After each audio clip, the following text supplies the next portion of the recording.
In the 21st century, nothing is more dangerous than ignorance, and the most dangerous kind of ignorance is ignorance of Islam. Islam has a lot to say about various groups, Christians, Jews, polytheists, women, and so on, and it's important for these groups to understand what Islam says about them, because what Islam says about them will have an ever-increasing impact on their communities as Islam spreads. The Quran contains numerous references to Jews, and the Quran's claims about Jews have been affecting Jewish-Muslim relations for nearly 14 centuries. For Jewish viewers who would like to know what Islam says about them but don't have much time to study the Muslim sources, I've put together the shortest possible list of relevant Quran verses.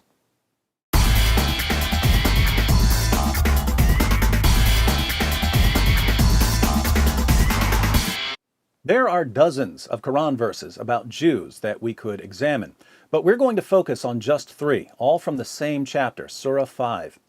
The first verse is Surah 5, verse 32. Chances are, even if you've never studied Islam, you've heard part of this verse at some point because it's the most commonly quoted Quran verse in the West, especially after terrorist attacks. When jihadis slaughter unbelievers in the name of Allah, we're told that such attacks are un-Islamic because the Quran declares that if anyone kills a man, it's as if he's killed all mankind. This is supposedly what Surah 5 verse 32 of the Quran says. Watch what happens when we read the entire verse. Because of that, we ordained for the children of Israel that if anyone killed a person not in retaliation of murder or to spread mischief in the land, it would be as if he killed all mankind.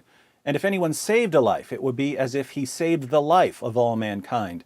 And indeed, there came to them our messengers with clear proofs, evidences, and signs.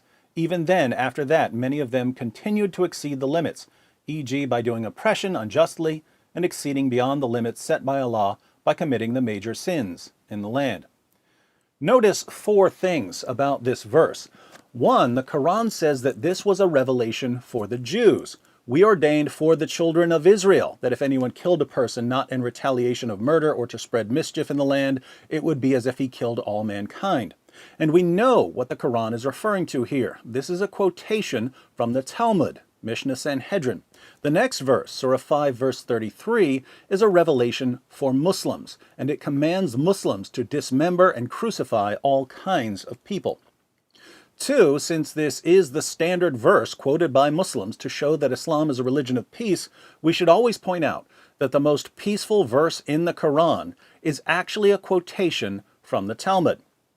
Three, the Quran says that this Jewish teaching is a revelation from Allah.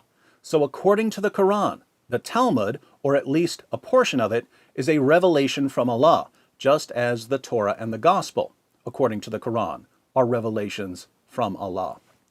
Four, the Quran says that there was an exception to the rule against killing and that Jews could execute people for spreading mischief in the land.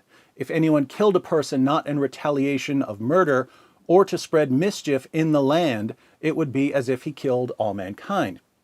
So Jews, according to the Quran, had authority from Allah to carry out capital punishment for certain crimes committed in the land. Pop quiz for those of you who read the Quran. Which land is the Quran referring to here? Is it A, Canada, B, China, C, Switzerland, or D, Israel? Allah, according to the Quran, gave the children of Israel authority over the land of Israel. Might be good to know that in case it comes up in conversation. Next verse, Surah 5, verse 43. The historical background of this verse is that some Jews came to Muhammad to judge a dispute. Allah responds by saying to Muhammad, "But how do they come to you, O Muhammad, for decision while they have the Torah, in which is the plain decision of Allah? Yet even after that they turn away, for they are not really believers." Allah wants to know why Jews would come to Muhammad when they already had the Torah. Muhammad gives a dramatic illustration of Allah's point in Sunan Abu Dawud 44:49, where we see Muhammad's reaction to the Jews coming to him for judgment.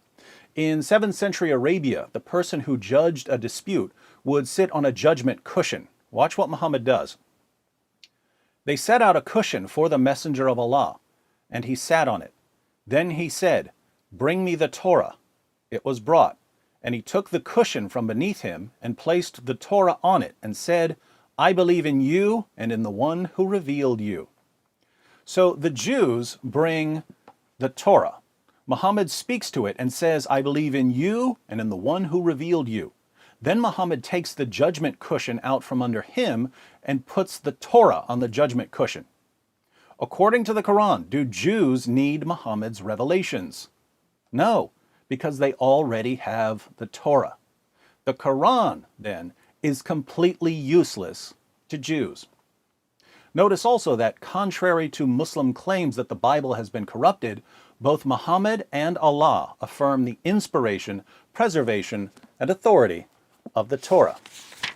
Third verse, Surah 5, verse 82. Verily, you will find the strongest among men in enmity to the believers, i.e. Muslims, the Jews and those who are al-mushrikun. Mushrikun are idolaters. And you will find the nearest in love to the believers, i.e. Muslims, those who say, "We are Christians." That is because amongst them are priests and monks, and they are not proud. So the greatest enemies of Muslims are Jews and idolaters, and the closest in love to Muslims are Christians. It's interesting how Allah's eternal word, the Quran, changed depending on how Muhammad was feeling. When Muhammad began receiving revelations in Mecca, the message of the Quran was, it's Muslims, Jews, and Christians united as monotheists against the polytheists. Later, Muhammad and his followers moved to Medina, and the Jews rejected him as a prophet. That's when the message of the Quran changed to Muslims and Christians are united against pagans and Jews. Eventually, Christians also rejected him as a prophet, so the message of Islam became, it's Muslims against everyone. Surah 5, verse 82 is obviously from the middle period, when there was still hope that Christians would accept Muhammad. Odd that an eternal book would be so heavily influenced by Muhammad's interactions with non-Muslims.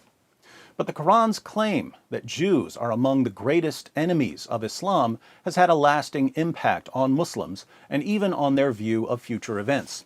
In Sahih Muslim, number 7339, Muhammad says, "The hour, the day of judgment, will not begin until the Muslims fight the Jews, and the Muslims will kill them, until a Jew hides behind a rock or a tree, and the rock or tree will say, 'O Muslim, O slave of Allah, there is a Jew behind me. Come and kill him.'" Putting all of this together, the Quran says that Jews were given not only revelations from Allah, including the Torah and the Talmud, but also a piece of land where Jews could enforce their laws against those who make mischief. The Quran says that Jews don't need Muhammad because they have the Torah, the inspired, preserved, authoritative word of Allah. But for some reason, even though Muhammad and the Quran are useless to Jews, they're still supposed to acknowledge Muhammad as a prophet. Since they don't, and since they turn away from their own revelations, Jews are the enemies of Muslims until Muslims kill them to usher in the end times. Not very comforting, but that's what we find when we read the Muslim sources. Now, if I were a Jew, I would spend quite a bit of time responding to what the Quran says about me and my family and my community. And if anyone asked me, "Why do you spend so much time criticizing the Quran?" I would calmly reply, the Quran talked about me and my family and my community long before I said a word about the Quran. And if you don't think that I have every right to respond to Islam's most trusted sources calling for our violent subjugation, then you're promoting a legal system known as Sharia.